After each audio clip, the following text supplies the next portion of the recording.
So we are at 9:30, and in interest of keeping everybody on time, thanks Divya for turning the doorbell off.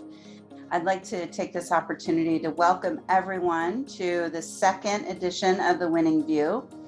WIN is the Women's Initiative Network, and our mission is to promote and enable diversity in the workplace by inspiring, motivating, and empowering women and support them in the pursuit of growth and learning in their career and life.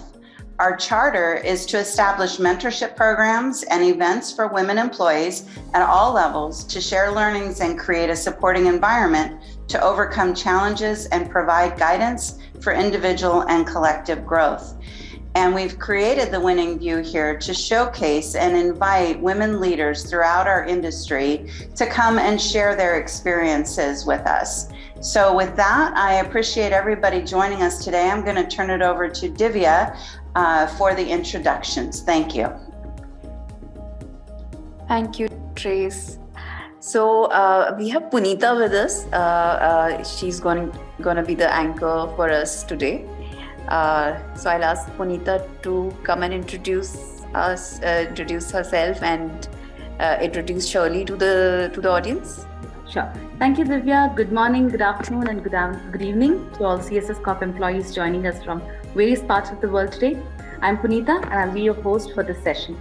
I take great pleasure in welcoming you all to the second edition of the Winning View, brought to you by the Women's Initiative Network at CSS Corp. I would also like to inform you that today's session is being recorded and will be available for viewing for those who missed being part. So without further ado, let's begin. In today's complex workplaces, it has become more important to have women leaders because they bring a different perspective and set of skills to the table. And when they can thrive in the workplace, it makes for us a better workplace for everyone. And this was said by one of the board of directors of GI Group. And we have amongst us today one such industry leader who has broken several barriers and stereotypes to become one of the most influential industry voices in the world of customer experience. She has over 20 years of professional experience working across mining, financial services, pharmaceuticals, energy, petrochemicals, telecommunications, and manufacturing industries. She is a member of Everest Group's Business Process Services team. She leads a dedicated team of analysts focused on customer experience management, finance and accounting outsourcing, and procurement and supply chain management outsourcing from a global perspective. She also works with procurement and sourcing professionals of large enterprises in providing research and information across Everest Group's business process and IT services, market trends, locations, and pricing expertise. She is one of the firm's global leaders advising senior stakeholders of global services, including enterprises, service providers, and investors in their strategic mandates and initiatives. She is a regular speaker at CXM events, CCAP, IBPAP, IAOP, Sourcing Industry Group conferences. So ladies and gentlemen, please put your hands together and join me in welcoming our guest speaker for the day, Ms. Shirley Hung, partner at Everest Group. Welcome, Shirley. Thank you. Thank you so much for the great introduction, and really appreciate having the opportunity to speak with the group here today. Thank you. Thank you, Shirley. So today we kind of decided to do the session a little differently, and I think you already asked us that this is going to be like an interview format. So this is like a fireside chat where I will be interviewing you on some of the areas that we'd like to hear from you. And post that, we'll also keep the forum open for question and answer from the participants. So with that, are we ready for today? Let's see some reactions on the chat. Go for it. All right. So Shirley, so my first question to you is, knowing the industry as well as you do, what trends in women leaders have you seen over the years? Started out about 20 years ago. I saw the successful women leaders really trying to emulate, I think, the qualities that made for successful men leaders. And what I mean by that is, there was a lot of aggression. There was a lot of, de-emphasis on maybe the softer type of skills around collaboration, and teamwork, communication. It was all about performance and metrics focused, and there was a certain edge, I would say, to a lot of the women leaders that I worked with and for, and what has been really, really great to see over the course of the last 2 decades is that women leaders are now being appreciated for the unique qualities that we as a gender oftentimes bring. Obviously, a lot of this is stereotypes that I'm talking about, and generalizations, and everybody is individual and different. But on a whole, I would say those kind of unique qualities, and it's been proven through research that women tend to listen better, they tend to collaborate better, they tend to communicate better, they tend to help teams function better. And a lot of those types of qualities are now being appreciated and valued. And so, even from a personal point of view, when I first started as an analyst in strategy consulting, a lot of the VPs, women VPs that I worked with, they were afraid to, talk about their home, their families, their own kind of personal aspirations about, children and things like that within a workplace. And now I think people are a lot more open to bringing in some of those personal objectives into career discussions as well, because they're incredibly important. And so yeah, I think we've progressed a lot over the last 2 years, 2 decades. More we've evolved more, both from a professional as well as a personal angle. Thank you, Shirley, for that. So specifically relating to the customer service and the customer experience industry, and that's an experience that you have abundance in. Do you feel women leaders have influenced and shaped the culture around the CX? Yeah, absolutely. For a lot of the reasons that I just kind of talked about around some of those softer type of skills. I think inherently, specifically, when you think about customer service and customer experience,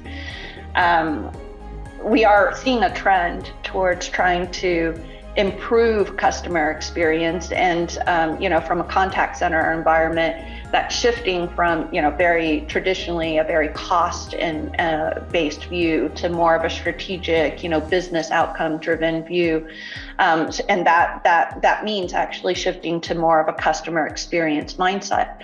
And if you think about customers, a lot of customers, 50% or more, are going to be women. Right. And so we are definitely thinking, and in some actually brands and some verticals, it's going to be more women even than that. And so more organizations and businesses are really trying to enter into the women mindset to better serve their customers better. And so definitely, I see a great deal of progress there. I think also when you think about traditional roles within business, you would see a lot of women in, let's say, HR functions, right?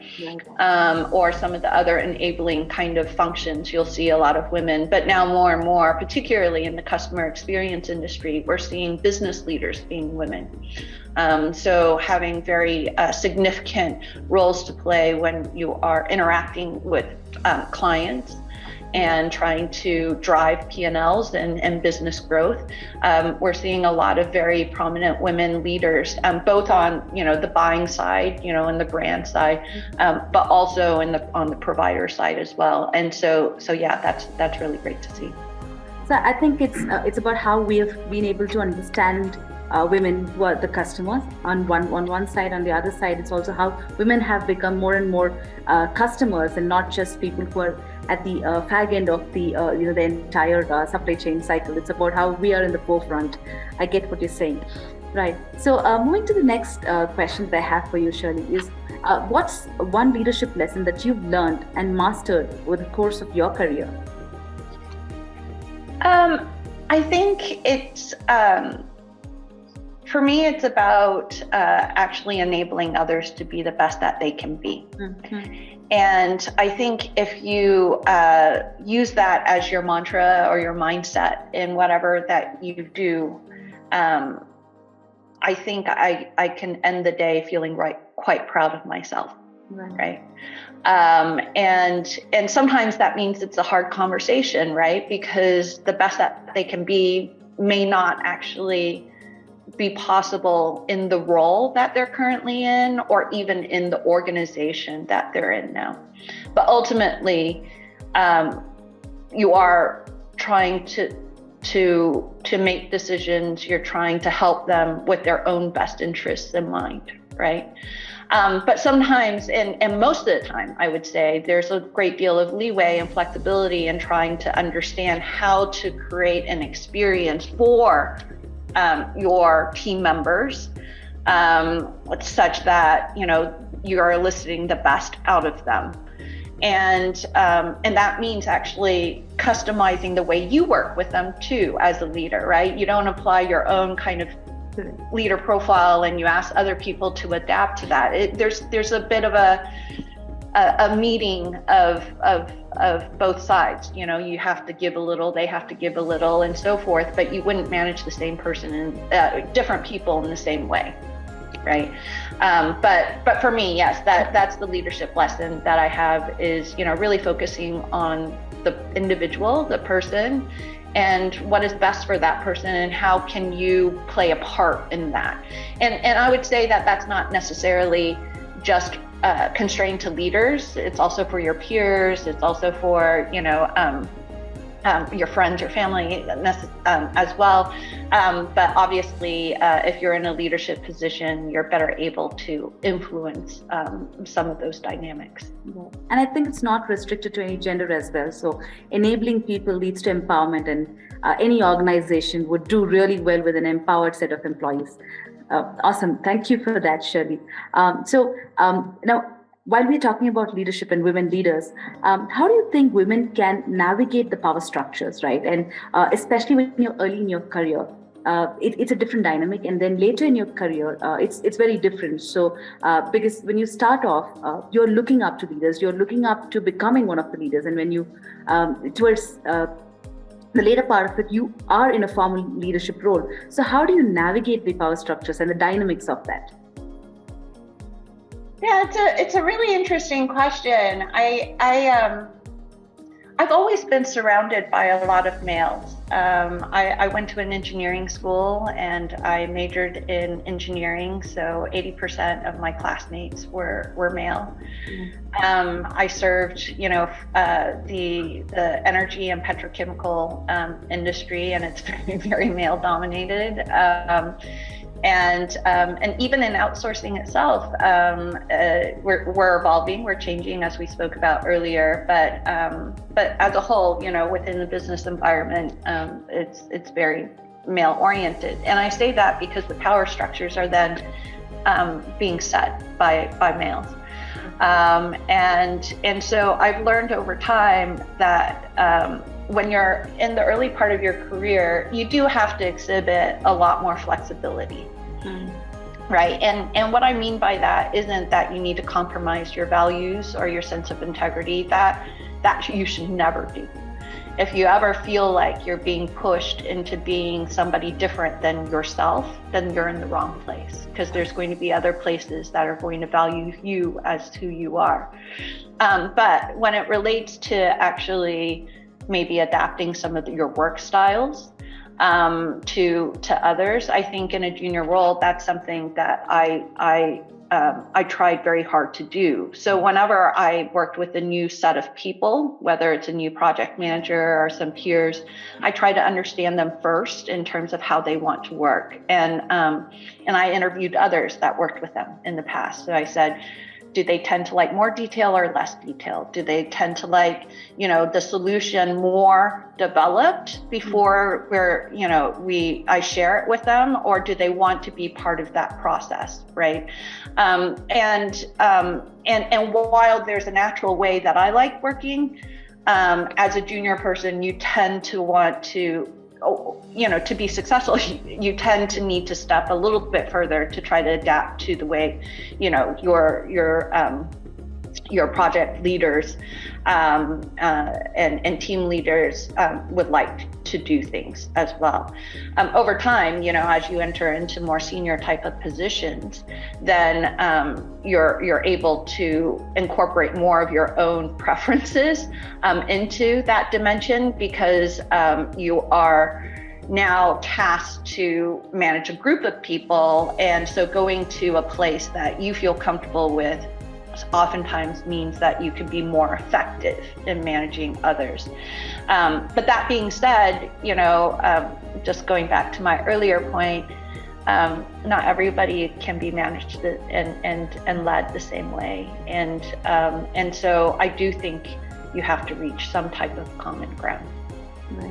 So I think flexibility at that point of time as well, in terms of dealing with different people, kind of comes into play. Right. Yeah, absolutely. Cool. So, so while you were growing up in your career, I'm sure you would have had a mentor. And how important do you think is to have a mentor to grow as a leader, especially? It is so important.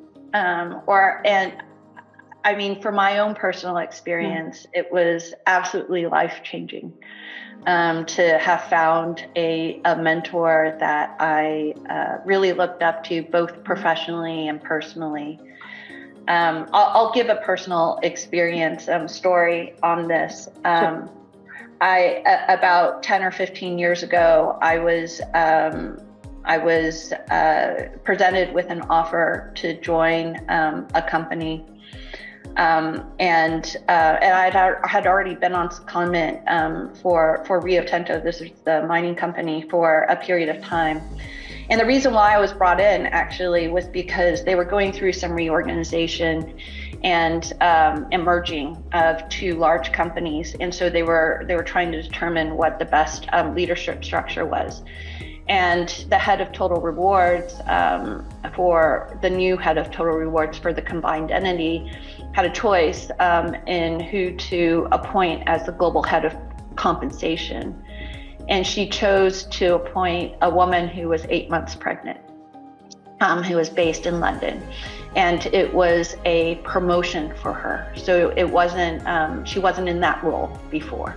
And so she promoted her with the understanding that she was going to go on a maternity leave for 12 months, right? Pretty soon after she was appointed. And so I was brought in as a consultant to kind of cover for her maternity leave. And at the end of that period, I was presented a permanent offer to join in a different type of role.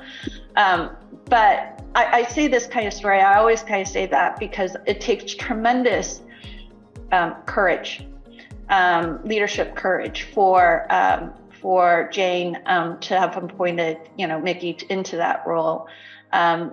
You're going to be questioned by your peers over why you did that. You're going to be questioned by your peers over why you put in a consultant to cover that role, because that's expensive. But she wanted to make that role open and available for Mickey's return in 12 months' time. And then at the end of the time period, we were in a global financial crisis, hiring was frozen, and she also had the courage then to extend the offer for me to join. Wow. I think when you find people like that you really admire, you connect with on a personal level, not just a professional level, you hold on to that relationship, and you don't let go, and you don't let go even if they leave. And Jane left the organization three years later. I stayed on, but before she left, she worked to find a good role for me to fit into within the organization. And she continued to maintain contact after she left, and I still talk to her today. So the mentors can come in all types of places. It's not just the place that you work. It could be, people around you, people that you meet and you network with and so forth. But ultimately, you know, the key is to find somebody that you really admire. You look at their life and you go, I want that life. You know, I want to be that kind of person that is able to prioritize X, Y, and Z, and that really aligns with the way I want to live and my value set. And that's the best way to determine actually how to achieve that, is seeing somebody that has already done that. A pretty bold move, I would say, and also kind of sets the entire environment to be very inclusive, irrespective of who the individual is, right? And on that note, on inclusivity, I just wanted to know what kind of strategies work well to promote inclusion at the workplace, because as an organization, our constant focus is to make sure that we are creating and building an inclusive workplace for each of our employees. So on gender inclusivity, gender diversity, these are areas that we keep talking about, and we'd like to do more. So we'd also like to hear from you what strategies work when it comes to promoting inclusivity at workplace. Yeah, there's obviously a lot that I would think the HR function, for example, can do to help the organization be more inclusive, and that includes, you know, training around unconscious bias and communicating the importance of how you manage those inherent biases that everybody has. I mean, those biases exist because of what you hear, your experiences, and all of that stuff. And so I think it's unreasonable to say you shouldn't have it, or you don't have it. Yeah. I think what's probably more reasonable is to understand where they exist and to develop your own personal strategies to let it not influence the way you interact with others, right? So there's a lot of those types of strategies that would be managed and delivered by HR teams. But I think on an individual basis, it's about actually celebrating the differences in people, you know, whether that means that I think earlier in the conversation, somebody just got their PhD, you know, and it may or may not be directly attributed to the current role that he's in, right? Celebrating some of those types of successes, celebrating births, celebrating of children, you know, pets, cultural holidays that people may have that might be different, and trying to understand, not just celebrating, but just understanding actually what led to that holiday.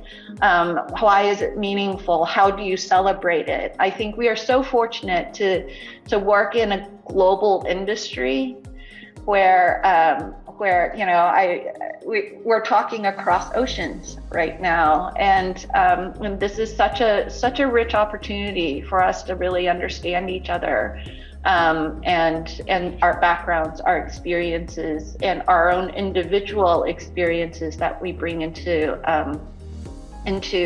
our work environment. So I think it's focusing on the individual. I think that's a common theme that I have today, and I hope people can think about that. But also, you know, where you have opportunities to maybe mix teams, because diversity in thinking, diversity in background, that always drives better outcomes in general, because you challenge each other's kind of thinking. You know, having constant feedback, celebrating differences, you know, those are all things that could be done to promote inclusion. Right. So when you were talking, I was only able to recollect the core values of CSS Corp, which is on respect being one of them. And that's something that we truly believe, that we need to celebrate individuals. And we also need to understand that each one of us are so different, but it is a difference that makes us unique. And it is these differences that, you know, add value to what we do and the kind of value that we can bring to our customers as well. So rightly said. And thank you so much for that, Shirley. So moving on, have you drawn professional inspiration from other women? And maybe if you could share about someone who has inspired you. Yeah, you know, there's so many women out there that has really influenced me in my career, and I mentioned one of them, Jane, who I worked with in the past, and there's so many. I tell her actually that it is because of her that my life changed, and when she gave me the offer to join the company, she doubled my pay package. And this is knowing what I was making before. And the reason why she did that was she thought that was where I was properly positioned in the new organization. And you don't pay below market rate for that, even though you have an opportunity to do so. And so doing what is right, was a lesson that I learned. A month after I joined the company, I found out I was pregnant, and it was something we planned for, but probably not that early. and we've always thought that we were going to relocate back home. So I was living in London at the time, and so we always anticipated and planned to move back to the U.S. When we were starting a family, and so I had to have that really hard conversation. And I felt incredibly bad, actually, about it, knowing how she, pushed for me to join the organization. And now I need to relocate or leave, as the case may be. And she created a remote working environment that allowed me to stay in my role and have the family life that I wanted, and still be able to pursue the career that I wanted as well. And so, she single-handedly changed my life, right? Put me into a different pay bracket, allowed me to relocate and be back home, have the work life that I really aspired to have, as well as the home life that I really wanted to have. And I always think every day how I could be that person to somebody else. And so I think that's how you pay back. Absolutely. Right? Yeah. It's very inspirational, because for us to even hear what she has done inspires us as well, even when we even listen to it. So thank you for sharing that story of yours, Shirley. Now, what kind of advice would you like to give to young women entering the tech world? I think that, you shouldn't be afraid to be yourself. You have value that is inherent in the person that you are, and the way that you think, and the way that you do things. You don't have to compromise and try to force yourself to be somebody that's different. My husband's is in software. He has a degree in artificial intelligence, and so a lot of times he has it's a very tech kind of driven environment, and they're looking for people who are good engineers, good software engineers, right? Or that kind of thing. But when you're working on a project together, you don't need 5 of the best software engineers out there. In fact, you can get much better outcomes if you have 4 decent ones, and then maybe a 5th one that is not as good, but who is able to contribute a different mindset and perspective. And a lot of times, in this current environment where the gender proportions are quite skewed, being the woman in the room, or being the minority of some sort, culturally or background wise or whatever, you're the one that is going to be challenging conventional thinking. And that is the value that you bring. And you should never apologize for that. It doesn't matter if you're the best engineer there, if you're going to be able to enable a better team outcome. And so I think that's something that I really hope young women who are entering into the workforce can remember. Thank you. And what advice would you give to the next generation of female leaders, women leaders? Just to think again about what kind of life you want to build for yourself and what kind of life you want to enable for your team, and try to then execute upon that. I think if you come from a place of compassion and empathy and wanting the best for everyone around you, I don't think you can go wrong. Right. And at the end of the day, like I said, you could be very proud of yourself. And that's what I want, to end every day being proud of what I've done that day. And so that's what I would maybe want to leave people with as a last thought. So I've been asking you a lot of questions. I thought maybe we'll open the forum a little bit for some of our participants as well to ask questions or share their views with you. So I'd like to open the forum. Those of you who would like to speak to Shirley could unmute yourself, ask your question or share your opinion.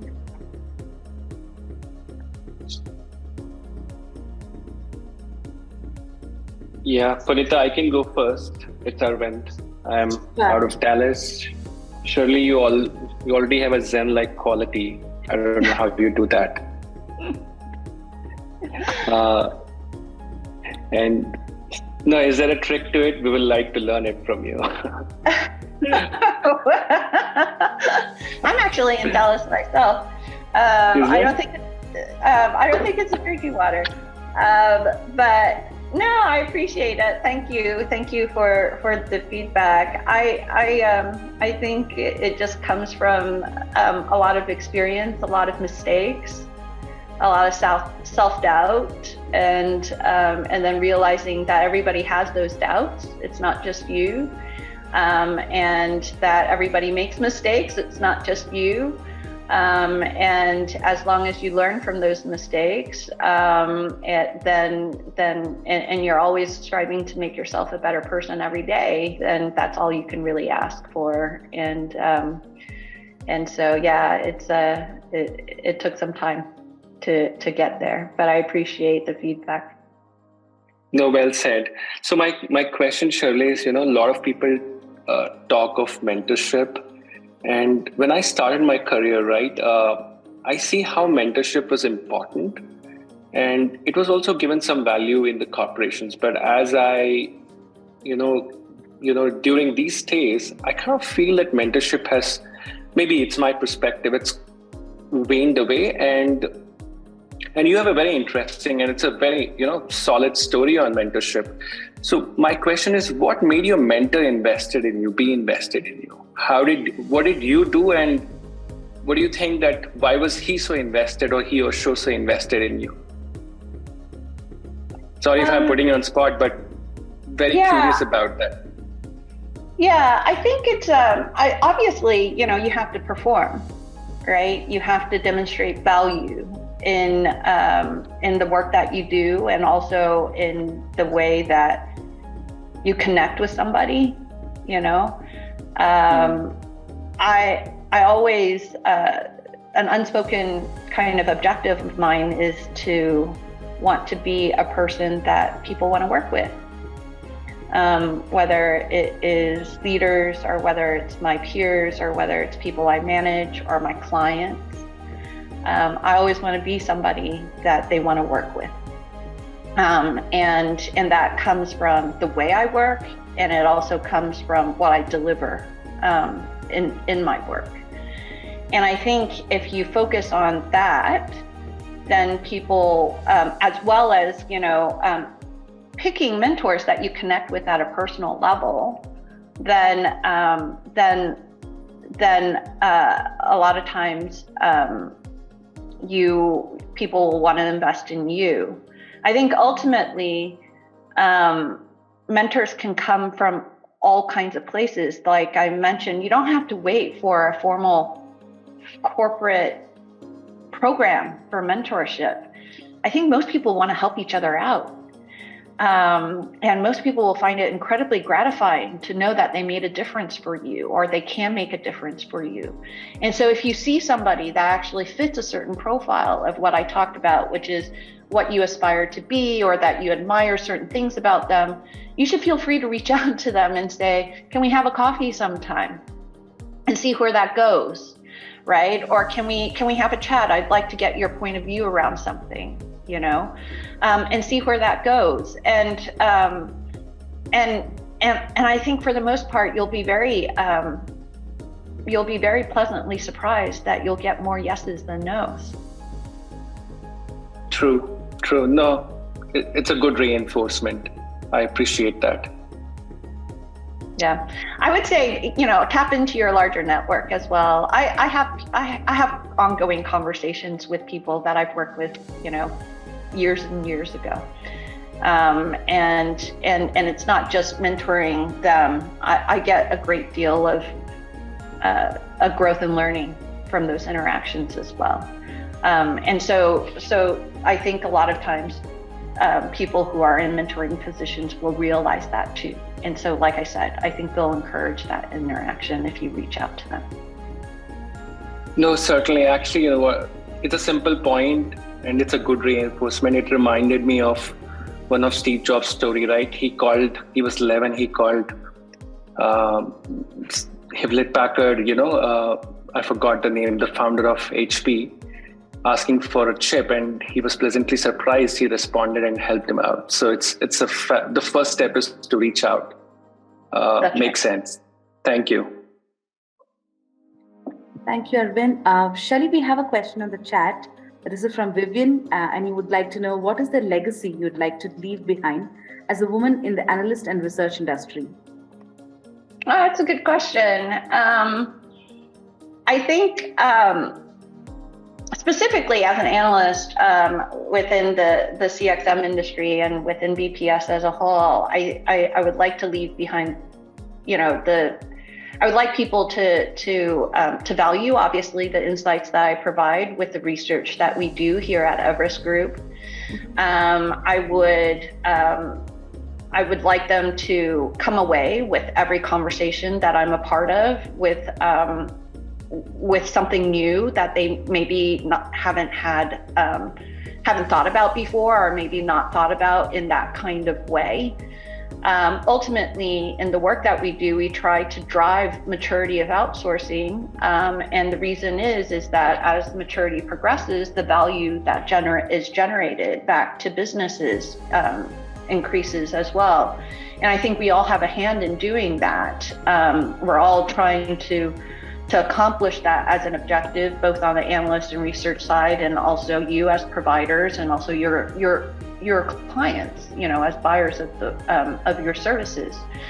And so the part that I play in driving more value out of the outsourcing model is something that I would like to leave, you know, as a legacy as well. Thank you, Shirley. Any other questions that we would like to ask?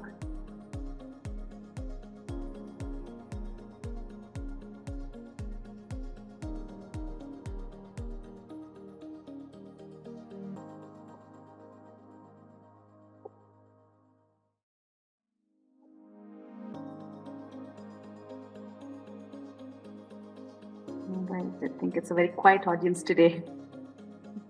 It's all right. Or I think it's the Zen calmness that is kind of transferred to all of us as well. I don't think my kids or my husband would say that I'm calm.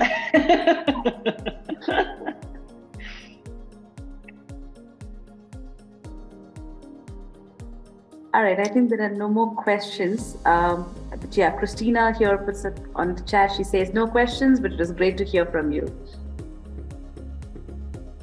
Well, I had such a good time. It's always good to talk about myself. So I appreciate everybody's investment of time in hearing me talk about myself and how I think about things. I really hope that, you know, some of my life experiences and the way that I look at things can be helpful for you as you progress in your career. and journey. I think we've made such huge strides, even in the last 2 or 3 years because of the pandemic. People have a greater acceptance of each other and their home and the melding of home and work. And I'm so energized and motivated by what lays ahead for us. I think there's another question. Yes, there is. Hi, Shirley. Rashawn here. So a question I wanted to ask is based on your 20 years of experience, right, and everything that you've been through. And if you covered this, I do apologize for the repetition, but what has been that you've seen has been a changing force between when you first started to now? Like, is there any difference in how you network? Is there any difference in how you you move within an organization to gain the experience? Is there any difference maybe in how you might have had an idea for a mentor 20 years ago compared to now, since you've been through that? What you would recommend would be characteristics of a mentor that others should be looking at? So I know it's kind of all in, but I just wanted to kind of get your then and now perspective. Yeah, thank you, Dr. Crowley, for that question. I think one thing that's different is when I first started my career, I was really focused on some of the hard aspects of the kinds of experiences that I wanted to have and develop. And I think that actually makes sense because you don't have you're a clean slate. You don't have a lot of experiences. You don't know what you like and what you don't like. But over the course of the 20 years, I realized that my career decisions are influenced by softer aspects of things. And I'll track back to when I interviewed for my current role here at Everest Group 4 years ago. People asked me, well, what are you looking for in your next role? And I said, I want to be working with people I can respect. I spend a lot of time at work and helping other people make money. And I want to respect the people I'm helping them make money for, So the second is that I feel like I could grow and develop as a better person in that environment. The third thing is that I can, have fun and enjoy my time while I'm doing that. And those are all qualities in which you can't find in a job board. You can't filter and say, these are the things that I want. There was also a fourth dimension, which is that I'm allowed to work from home. Because by that point I was 10 years working from home and I didn't want to change that. But you couldn't at that point in time actually define those criteria in that kind of way. For me, it wasn't about doing a certain thing in consulting or outsourcing or GBS where I was coming from or HR or anything like that. The work itself was inconsequential, honestly, because I felt like I could deliver value in whatever it was that I was doing. But it was those other kind of softer dimensions that was a lot harder to meet. And so what that meant was that in the interviewing process, I think I must have talked to about 15 people. And it was the fit. It was the cultural fit that became the most important. So I think that is something that has evolved quite a bit over the course of my career. I think part of it is due to just, the maturity and experience that I had, but also a big part of it is just realizing what I want and what I don't want, and I realized that a lot of that was on softer factors, not on kind of the core aspects of the work itself. Thank you. I really do appreciate that response. Do we have anyone else? Yes. Shirley, thank you so much for all your insights. I wonder what you think about the future with Meta, with the visions of avatars being your customer service agents, and how does how do you think the industry in the customer service realm is going to be shaped not only by the metaverse, but also what role women might play in that and how that might shape it? That is a hard question to answer. We are getting a lot of questions right now about the role of metaverse within CXM.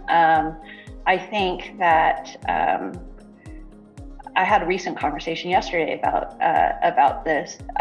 If I think about the hype around metaverse, it's very high at the moment. Is it hype that's going to turn into reality, or is it going to be like blockchain, which just kind of a lot of hype, but it's it's kind of going nowhere at the moment.